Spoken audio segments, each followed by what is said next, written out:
welcome everyone to our first Patreon interview of May 2022. We have with us here today Jóhanna Katrín Friðriksdóttir, who works at the National Library of Norway, right still? Yep.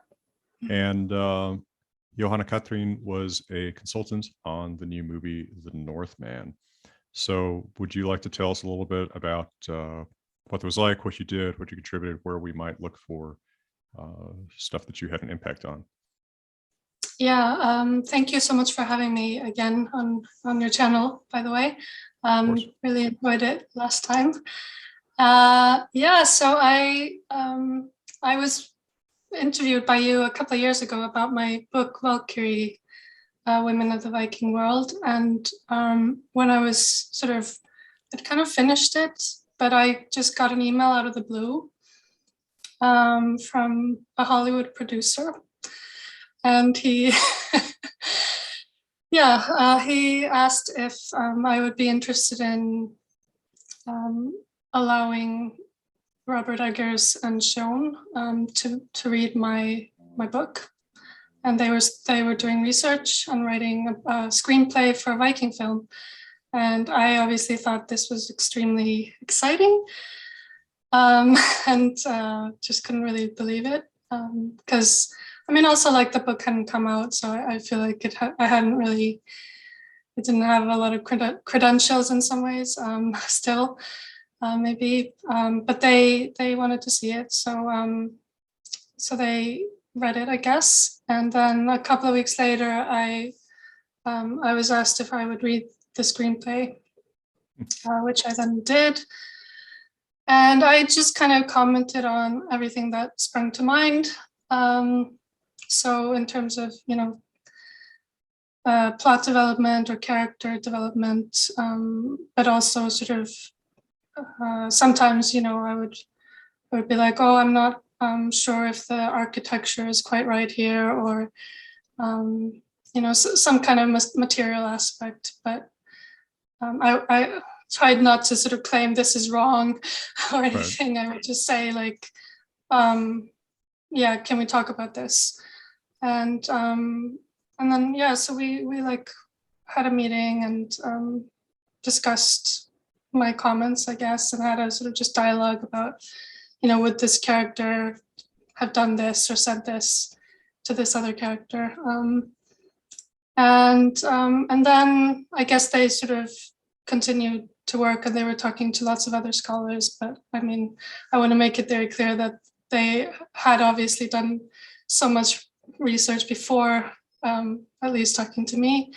So I don't feel that I can claim credit for anything much at all, really. But it was a really interesting just dialogue that I had with them. And then once the set design was happening, I got a couple of phone calls, from like the set designer and or the production designer and so on, and just asking, what do you think a Viking Age temple would have looked like, or something to that effect. And and then sometimes I got like emails, how do you think Queen Gudrun would have done her hair? So, then I would like gather lots of images from the Guldgubbar or the, iconography, and just send them some suggestions and so on. So that was very exciting. And I was obviously very interested in the female characters, but also the kind of, I didn't quite understand it at first, I guess, because I came to the screenplay having an expectation that it would be very it's set in the Viking Age.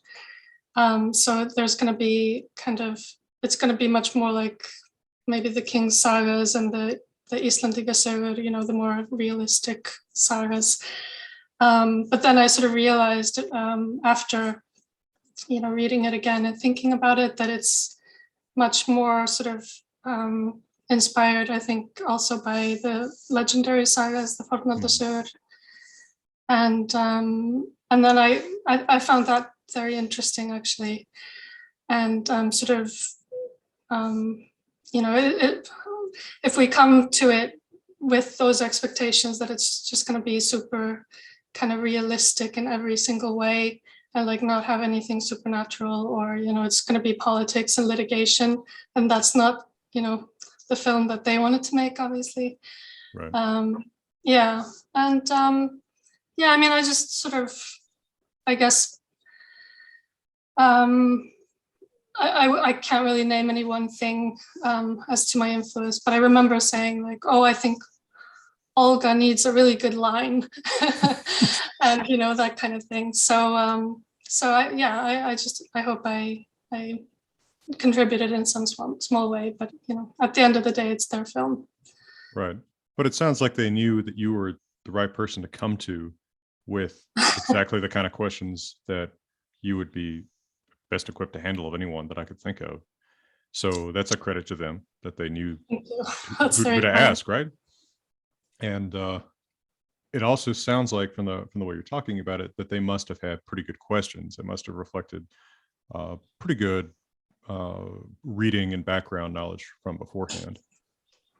Yeah, you know, I was really impressed. I mean, we're sort of talking, I mean, how many Hollywood directors can you send a really sort of nerdy scholarly article to, or, you know, just the level of detail, and, you know, just, I thought it was really impressive how, you know, you talk about sort of quite niche things, maybe quite detailed things, and you're using sort of technical terms and so on, and there's just not any kind of hesitation, and I thought that was really interesting. I mean, I felt like I was talking to people who had done a ton of research and, you know, understood the sources that they were working with, and that was really, I found very interesting. Also because it's like, it's sort of people coming from different directions trying to sort of find a good way of communicating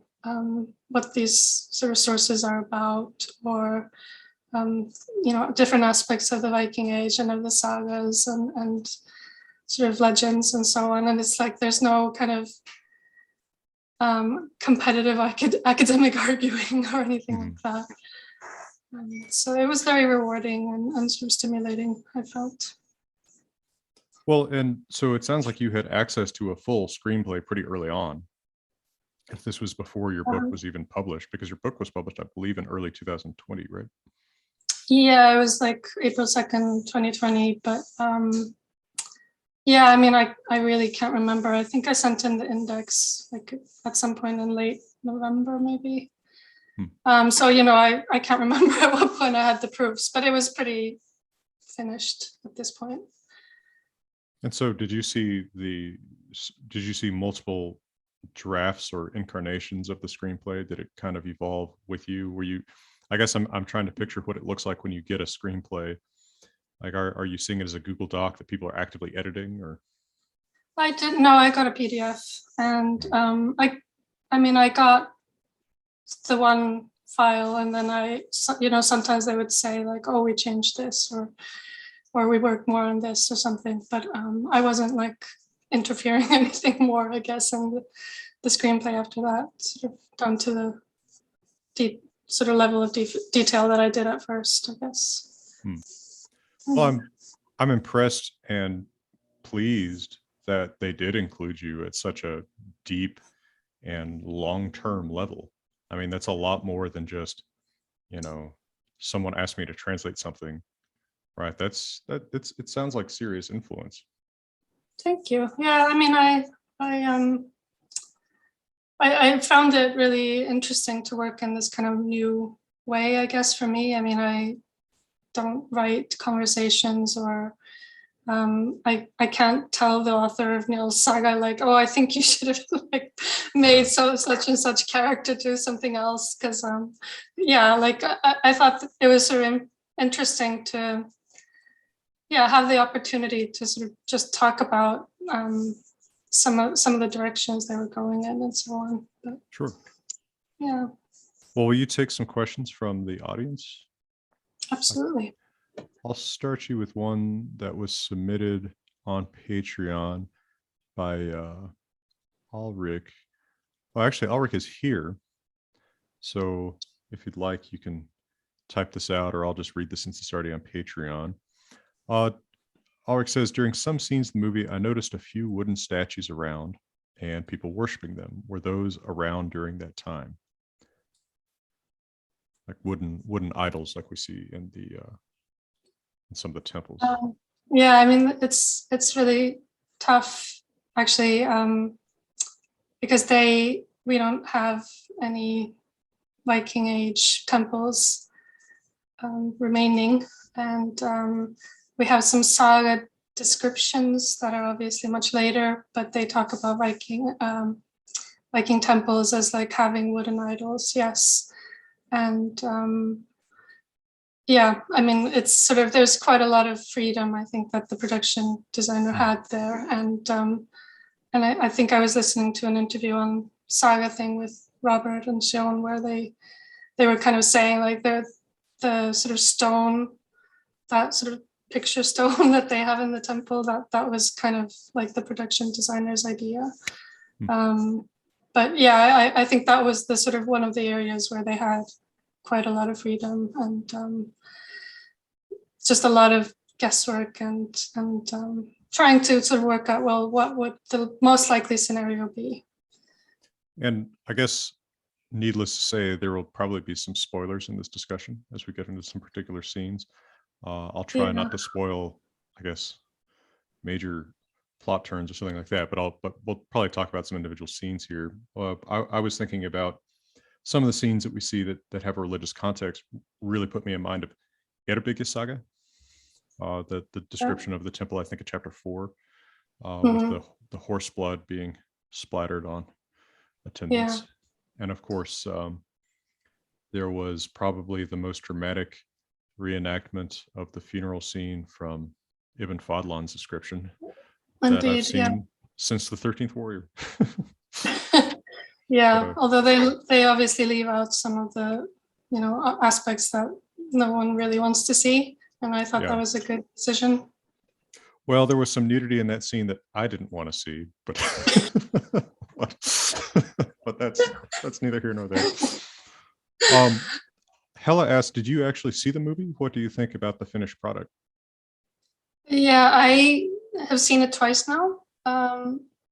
I got to see it a few weeks before it came out here in Oslo. That was sort of quite surreal. It was a sunny day, and I went to this screening room that had been arranged for me and watched it. And I sort of came out into the Oslo sunshine. It just was kind of, oh my God, I need to talk to someone about this. I need to process it. And I obviously couldn't, because it was sort of a few weeks before release, and and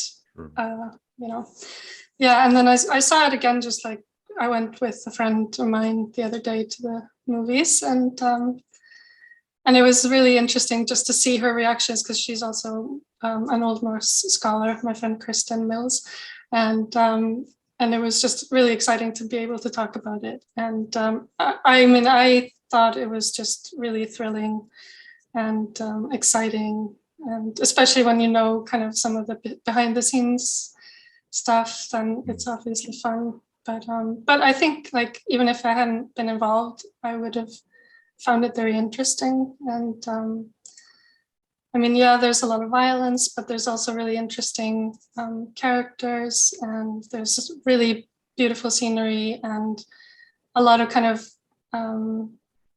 just like it's I thought it was really amazing to see the material world that they created. I mean, I found it immersive completely, and just seeing all the clothes and the brooches and the swords and helmets, and everything looks exactly like it probably looked, or as close as we can get, at least, to how people dressed, and yeah, so that was really, really exciting.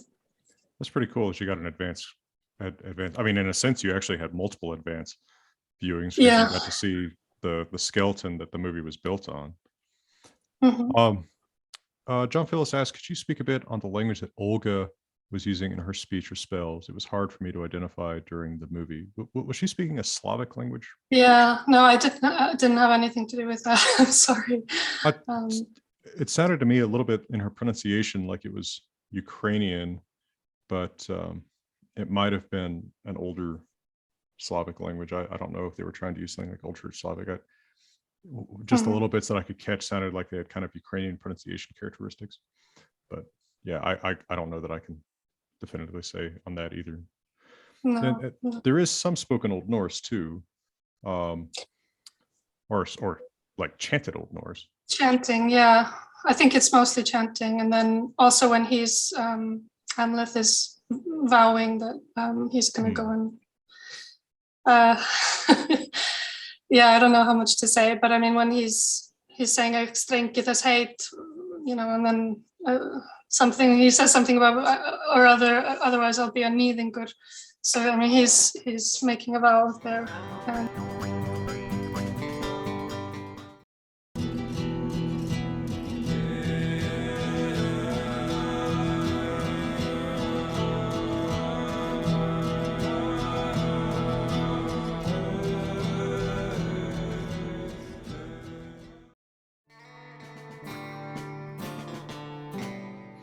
Michael asks, besides mead and ale, do we know other types of drugs or alcohol that might have created some of the vivid hallucinations seen in the film? Yeah, there's a grave that Neil Price has actually written about extensively, as well as probably lots of other people, but a grave in Denmark where there was a woman that archaeologists think was some kind of magic worker or völva. And I think she had a pouch with these henbane seeds. And so, I mean, the theory is that you can inhale this, or I can't remember exactly how it works, not being very interested in taking drugs, but yeah, that this caused some kind of hallucination and would have been used in rituals, and I think that's how they what they based that first scene, especially on when the father and son go down to the sort of basement of the temple with Heimir, and they're kind of getting high. You know, connected to that, on Patreon, Ulrich had asked another question. At the start of the movie, you see young Amleth with his father taking part in a ritual before Odin, led by a shaman, for lack of a better term, perhaps. And also later on in Iceland, where he meets another shaman with a severed head. To my knowledge, wouldn't these have been led by a vulva, since Sather magic was considered a woman's practice? Yeah, I mean, I think there's a good argument for that. I do think, though, that I mean all these references to men practicing magic, which makes them, you know, going over to being a woman, essentially. I mean, there's references to Odin probably practicing this feminine magic, and then there's a reference, for example, in Gísla Saga, where there's this local guy, and they talk about that he's practicing magic med erki og skelmuskap, I think the phrase was.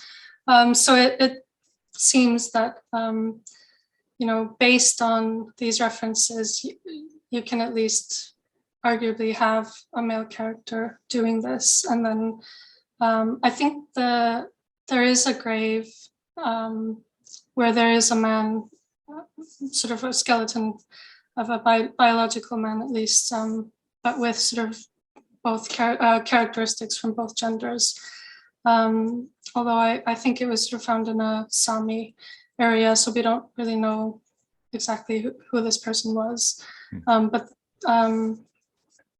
I think this is one of those creative choices that you can justify with the sources.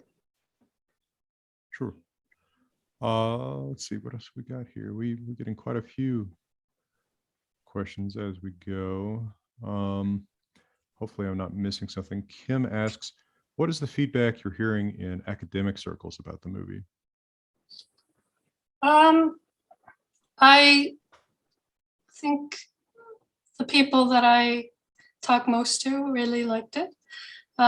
So my friend Kristen and my friend Caroline Larrington and so on, I think find it really interesting in terms of just what it's trying to do and what the influences are and all of the sort of supernatural aspects of it, but also in terms of breaking the boundaries of the genre of like the Viking film / TV show and showing, people engaging in these rituals and doing laundry and tablet weaving and just like clearing fields. I mean, there's all kinds of stuff that people are doing in the film that's never shown really.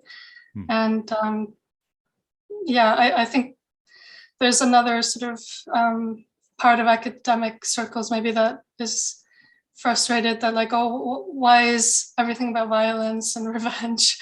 And I mean, that's also an understandable point of view. And I guess a lot of people like reading about it more than seeing it on screen. And I mean, it's whatever, like, obviously people are entitled to that point of view.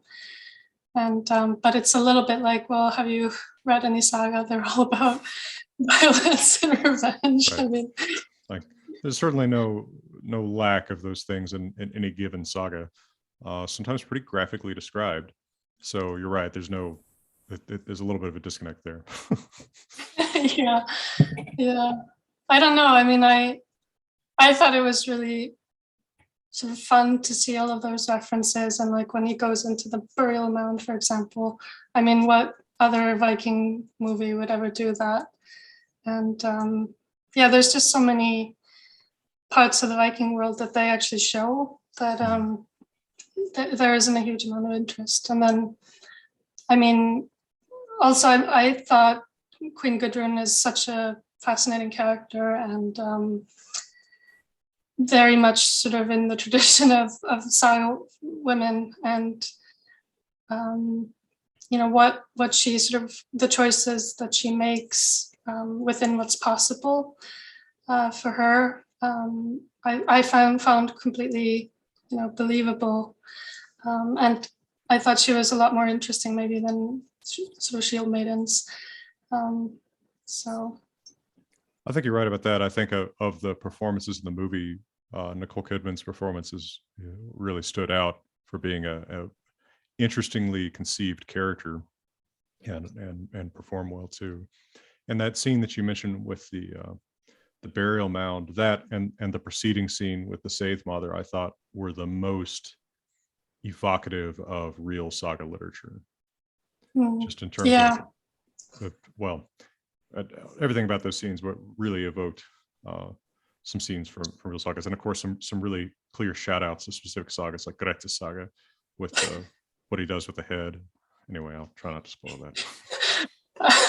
It was so funny. I remember seeing this and just going, yes, now you put the head where it's supposed to be, and then he did it. And I was just going, yay! I was surprised, but they show it.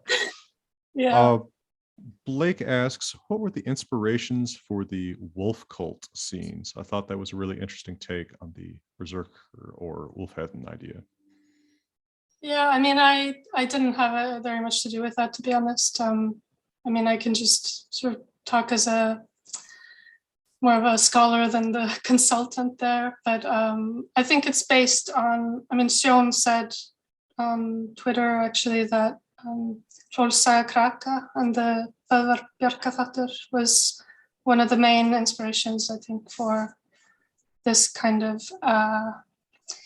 people trying to convert themselves into animals. And I mean, we obviously find that idea around in the sources and Völsunga Saga, Sinfjötli and whatever his name is, putting on these wolf skins. And so, I mean, yeah, it's probably just like an amalgamation of different sources, but then there's also like the Vendel helmet with those plates that show men who are sort of, they seem to be dancing, and they have all these things on their head, and I think one of them has a wolf on his head.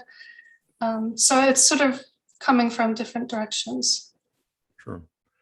Right. And I recognize some clear shout outs visually to the helmet. Yeah.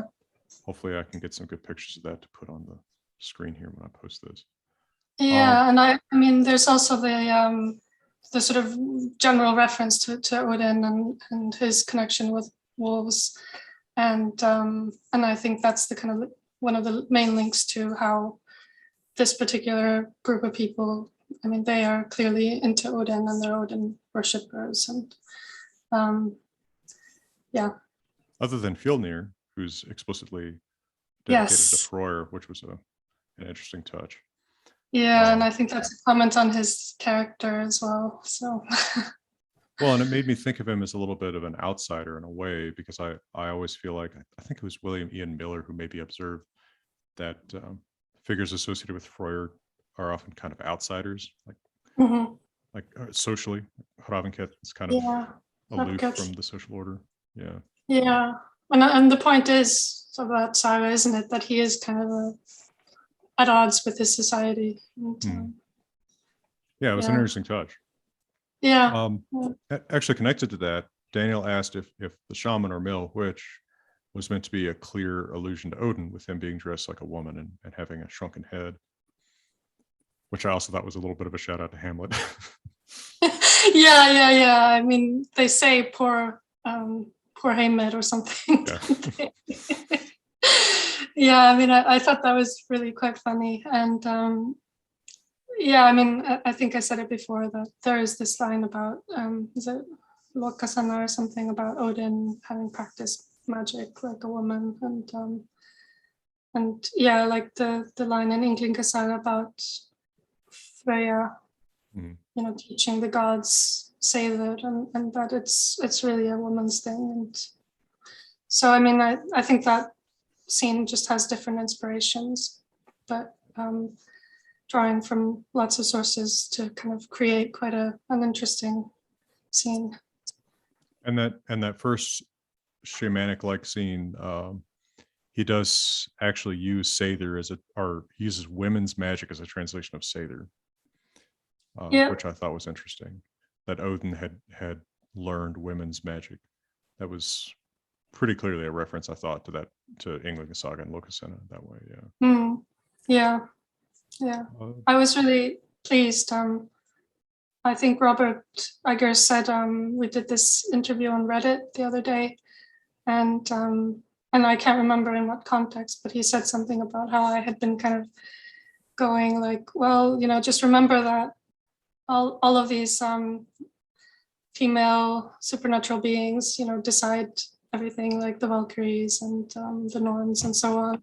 And then you've got Odin sort of trying to find out what's going to happen, and sort of always feeling like he doesn't have control over things and so on. And then he I didn't know this until he said it in the interview, but he said that they had kind of put in that reference, sort of, or like sharpened that idea that it's really the female supernatural beings who are sort of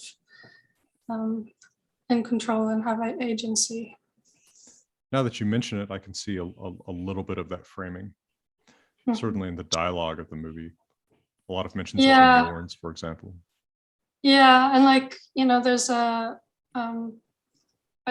probably am going to spoil this now, but there's a scene where there's a loom in the background, and there's some weaving going on, and I sort of think that's maybe a shout out as well to the Valkyries and like the Valkyries weaving and Dara Ljoth, for example, and deciding who lives and dies on the battlefield, and I think that scene definitely evokes Dara Ljoth. My mouth is too dry. I see what you mean. Gone about half an hour. I don't know how much time you have, but it looks like we have enough questions to keep you going for a while. So just stop me when you're done. Brian asks, how did you find the depiction of the various social ranks as in the treatment of slaves and depictions of chieftains? Yeah, I mean, good question.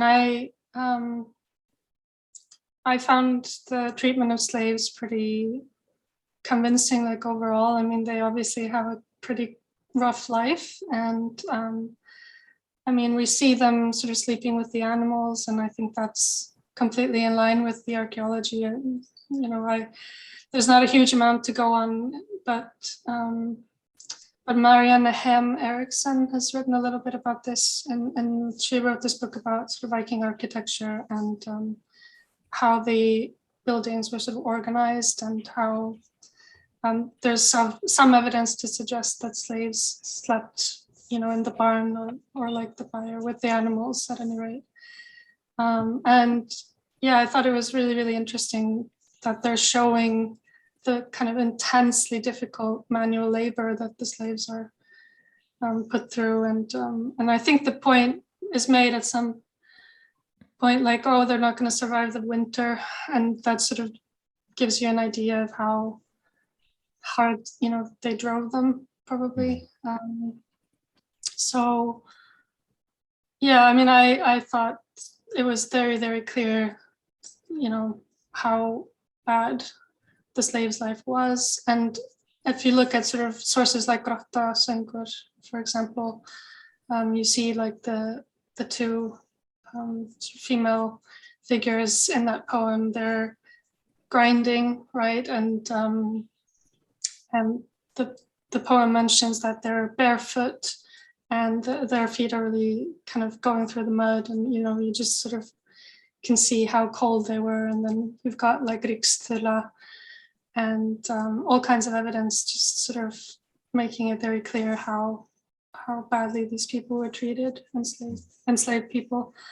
And I thought the upper classes, that was also very sort of believable. I thought the banquet was fascinating. I think Caroline Larrington pointed out, like, for once we see a banquet when not everyone is getting drunk and just sort of being kind of rowdy and you know, I mean, there's a lot of tension obviously in that scene, and I thought it was very interesting and sort of convincing, and yeah, and then like obviously Fjölnir having to move to Iceland and sort of becoming a sheep farmer. I thought it was like that little scene where his son is kind of complaining about having to do this manual labor and it's slaves work and something, and he kind of says, oh, just grow up and get over yourself. And I thought that was a nice touch, and I quite liked him as a character. I thought he was very, very kind of, well, three-dimensional, I guess. You know, I didn't think he was just a straight out villain. No, Fjölnir, you mean? Oh, I thought you're right. Yeah. Let's see. We have a question Stella transmits from Einar Kristjansson, who asks, since you specialize in women of the Viking Age, I would like to ask for a comment on either Utka, who came from Ireland and Scotland and settled in West Iceland, probably in possibly in 867 AD, and although being Norse herself, brought people of Celtic origin to Iceland. I don't see a question about something about her, but could you comment on that character? Was there anything perhaps in her characterization or her story that might have come through here? I mean, I guess I thought it was interesting that, like, either Dupuka or Unnur, as she's called in some sources, I mean, she's definitely a survivor, and I mean, she has to escape from this sort of war-ridden context that she's in Scotland, and you can kind of see a little bit of an echo there with Fjölnir and Gudrun, that they get invaded by Harald Fairhair, like in the movie, and then they have to escape to Iceland and essentially settle there. And obviously the difference is that Gudrun still has her husband, but I mean, they go to Iceland and they kind of make it work, right? And they seem to be doing all right there, although it's obviously a huge fall from grace and sort of status and everything. And I mean, and or other Utka also enslaved people, so that they have that in common as well. And yeah, I mean, they're sort of major players, I guess, and survivors. But I don't know, like, how much there's any kind of direct reference to her in the film. But I can see, like you said, some continuity between her story of coming to Iceland and that of Fjolnir and Gudrun for sure. Yeah. And Lorian asks, were you happy with the representation of the women in the movie? I'm impressed the producers were so open to suggestions based on actual, original, authentic sources and with the experts. Well, I think I said before, I found Gudrun, like, as a character, very true to the sagas, and I obviously find the women in the sagas extremely interesting because they are, they're using all kinds of methods, in order to try to influence something about their lives, and sometimes they're inciting and goading to their men to violence, and sometimes they're kind of being the wise person in the family and so on. And I think they're really smart often, and they kind of figure things out and sort of analyze situations and think of a good strategy that will work out, either for them personally or the family. Sometimes, like, they have a different kind of idea of what they want than maybe their husband. And then you kind of see all these unhappy marriages in the sagas. And I mean, the Epica saga, you mentioned that before, and I'm so fascinated by one of the women there who's in this unhappy marriage. And it's like, yeah, divorce was probably, a legal option, or we don't know. But I mean, even if it was, like, where is she going to go? And what are her kind of realistically, like, how can she survive if she divorces her husband and she figures out that she's not really gonna have a better life that way. And so and then you see these women who are sort of completely dependent on I mean, what's his name, Thorsteinn Mávahlíð, or the Mávahlíð people. I can't remember his name, Thorsteinn. I mean, there's always Thor or something, right? But I mean, you really see how he kind of gets into this. He gets on the wrong side of Snorri Goði, and then his mother and his wife just kind of go down with him when he goes down, and they're completely kind of helpless to do anything, and the family is kind of completely crushed by Snorri Goði in that saga. And so you kind of see, like, all these different situations that these female characters found themselves in, and, like, how do they deal with that? And it's usually not by being shield maidens or enacting violence. So I mean, it's much more about politics and human relationships and so on. And I thought that was very well kind of represented in the Northman. I can see that.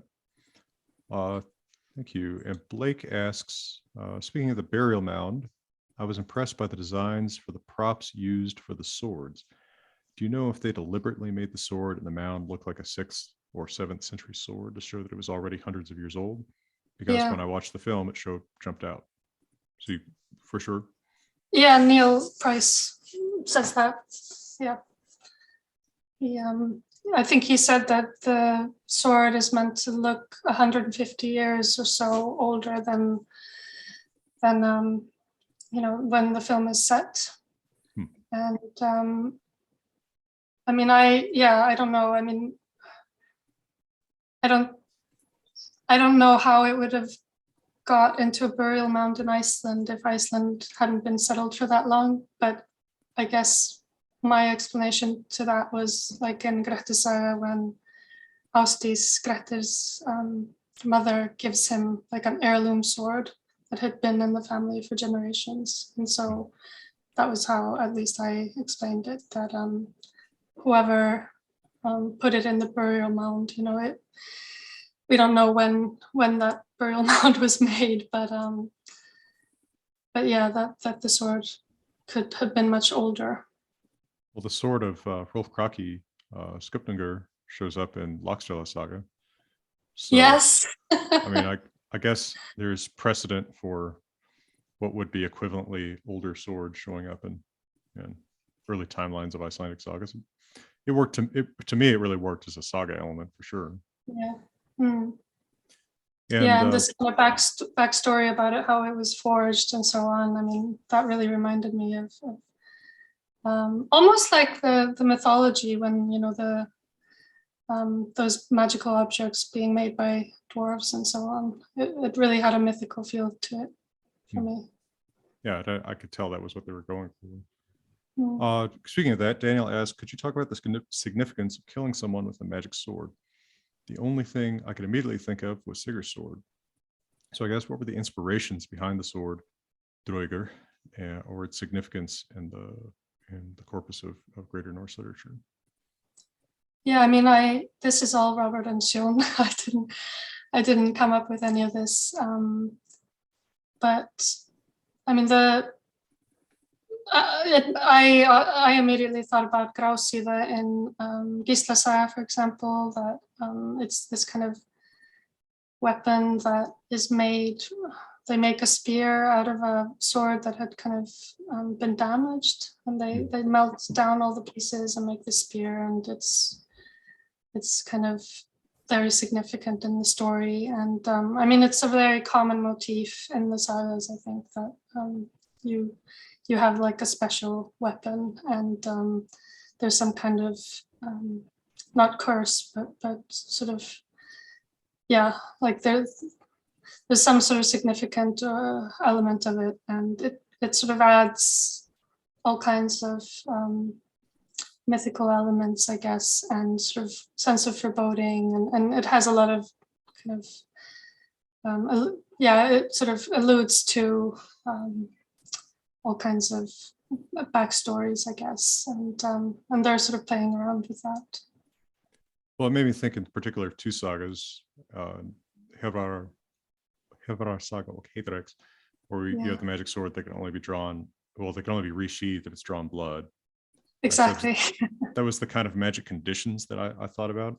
And then in Kormac Saga, he has the sword that he has to treat like a special way, like this little snake that he has to coax or whatever that's in the sword. Right? I think that's Kormac Saga. Anyway, that just made me think about that because there's like the special conditions to drawing the sword. Yeah, I mean, it's very sort of folkloric, I guess. And I mean, you sort of, when you're told that there are these conditions, then sort of, that something's going to happen eventually. And so it's sort of, then when that happens, you go back to the original conditions. Right. When conditions are mentioned in one of these stories, you're being set up for violations of them. Right, very often, or for places where keeping the conditions is really tough. That actually does come up in the movie. Am I thinking of the right one, Kormac Saga, where there's the little snake in the sword that you have to coax out? I can't remember. I think God knows how long since I read that saga, but or thought about it at least. But I think Caroline also pointed out that there's a sort of motif of like the sort of these conditions, and then the hero is kind of can't really use a magic sword because that would diminish his heroism. And so it's a sort of not a blind motif, but it kind of functions to show that the hero is, doesn't have to rely on some magic prop or something like that. Right. So I mean, yeah, there's a lot of ways in which these magic objects can function, I think, in these literary texts. For sure. Greg asks, this is the only movie I can think of making such an attempt at authenticity for this period. Are there others you'd recommend, or books of fiction trying to do something similar? I'm just going to be brutally honest and say I watched very little TV and films, and I think it's probably like, especially anything Viking or medieval, it's like when you've been reading all day or writing and it's really not what you want to watch in the evening. I kind of just want to do something else. Yeah. And yeah, I mean, I can dip into things just to kind of understand, what's happening. If it's a pop culture phenomenon, I sort of think it's important that we keep abreast of it. But I wouldn't like watch an entire series of Vikings or something. And not because I don't think it's good or something. I've had enough kind of. Right. So I just want to disappear into some other world. So yeah, I don't know. I can't really recommend anything off the top of my head. Sorry. I'm in pretty much the same boat. No, you speak for me and everything you said there too. All the Payson ads at the end. How about the Norwegian comedy TV show, The Norsemen? Oh yes, I did watch that. I thought that was hilarious. Yeah, I thought it was so funny because like they kind of make this point that these people in the Viking Age were just kind of muddling through, and probably very few people were particularly heroic, and most people were probably just quite ordinary. And I thought they were also kind of exploring a lot of modern office culture and just modern culture in general. Like I thought the scene where they're talking about different management styles and all of the Vikings say to like their leader that we think your management style is too confrontational. We would like you to have a more consensus-based leadership style. And then he just kills the guy who says that. That was very funny. That's pretty good. I've never seen it. Kim says, there's been a lot of buzz about the movie. What are your thoughts on why people are so fascinated with the Viking world? Yeah, oof. That's a big question. I mean, it's funny because I don't think people in Norway I live in Norway, and I don't think people here are particularly fascinated by Vikings. I've seen very little about this film in in Norwegian media, for example, whereas in the UK and in American media, I think there's a lot of excitement, and I don't really know exactly why. I guess people are very interested in sort of, I think they think that Vikings are very exotic, and maybe they're interested in the violence. And I mean, that seems to be, especially when it comes to these shield maidens and everything, like the idea of women being strong because they are behaving like men and they're being violent. I mean, that really seems to be the focus, and people don't think that like a woman Viking age politician maybe is very interesting. Yeah, I don't really know. What do you think? Oh, I have this long-standing theory that a lot of the fascination with Vikings and Norse literature in the English-speaking world goes back to the Lord of the Rings movies. That those were such a cultural phenomenon, and people felt so engrossed in that world that a lot of people said, where do I find more like this? And I think that's roughly dates where the beginning of this huge surge in popularity starts, is the really early 2000s. But that's just my personal theory. Yeah. I think, but you're right. Auderman says that to me all the time. Like in Iceland, this stuff is the most boring thing you could talk about. Like, yeah, exactly. Yeah, I mean, it's. I was really surprised at like how little attention the film received here, and in general, people.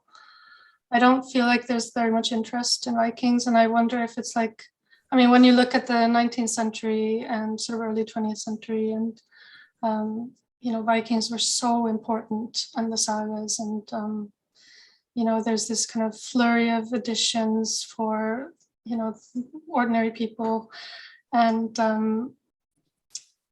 like Heimskringla, and obviously a lot of excitement about the boat burials, like the Oseberg and the Gokstad burials, for example. And then I guess maybe like when Norway became independent and the Republic, it doesn't like need this anymore. And the sort of national romantic period, sort of looking back to the Viking Age, is this age when Norway was had a lot of interesting things going on, and lots of powerful Vikings going out and conquering the world, and then there's like several hundred years of nothing at all, and just being conquered by another nation, and so on. No, you're probably right about why it surged then relative to now. Yeah, and then it's like you don't kind of need to look back to a glorious past, to kind of justify why you should be an independent nation. And so people are just kind of, it doesn't have the same function as before. But yeah. Or John suggests in the comments, maybe it's the phenomenon of people learning this in school versus learning it on their own. If you have to study your history in school, you might not be as interested in it after then. I think it's probably about right too. Yeah, I mean, it's complicated probably. And I think maybe also like, there's always the obstacle of this is all in Old Norse, and people don't know Old Norse, so you would have to learn that. And I don't know. It's sort of, I think it's probably very kind of scary to a lot of people to have to kind of access these primary sources, and they are not something you pick up necessarily and just read easily. Yeah, I've been surprised as a total side note to that my translations sell fairly well in Norway, Sweden, and Denmark, which is interesting, right? I mean, they're English translations of this Old Norse stuff, but I wonder if that's some kind of gap that's not always filled well on the Scandinavian mainland. Yeah. I don't know. Yeah.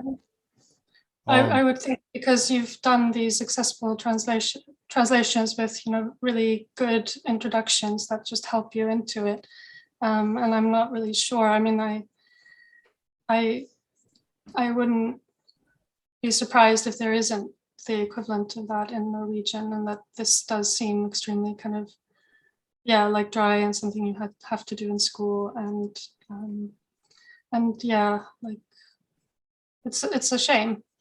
Yeah, I appreciate that kindness, by the way. The Pike Spy asks if you were, I think you answered this and said it was Henrik, if you were involved with the runic title cards for the chapters, but you said you think that's Henrik Williams. Yeah. He was actually just on, we were talking about his new book about the Rook runestone, and he never even told me that he worked on this movie, so I'll have to ask him about that. Well, I think it's like, you're a little bit unsure as to how much you're allowed to say, and maybe. Yeah. But I I've really appreciated you taking the time to tell us as much as you have today and answering all these questions. Could you take one or two more if anybody wants to throw a final question your way? Yeah, sure. That's okay. Absolutely. Anyone want to ask anything else or say anything else? There was a lot. I don't know if you've looked at the chat where I've been getting these questions. A lot of very nice remarks about your book. I'm just looking at it now. I've been focusing on sure. trying to answer, but yeah. Stephen, Kim both had very nice remarks about your book. Megan said your talk about the book 2 years ago was one of the best talks on the channel. It certainly was an excellent conversation we had then. And this has been too. I really appreciate it. Yeah, it's funny because I mean, that was like right after we went into lockdown. And everything was just so new. And yeah, and I remember just thinking, oh, it's so great that I can talk to you and like have a connection to other people and talk about the things that I'm really interested in. In a time when it was hard to get connections to anyone. Exactly. And Payson says, praises the hidden message in runes on the cover of your book, which is a fun little detail. Well, thank you very much for your time. Maybe see you in Norway or Iceland this summer. I'm going to go that way this summer. I'll let you know. Let me know, please. It would be kind of fun to say hi in person. So, okay, thank you. Yeah, thanks everybody for coming. It was fun for me too. Yeah, well, all the best, thank everybody. you everybody for your questions. It was really fun to do it. Thanks for coming. Bye, everybody. Bye.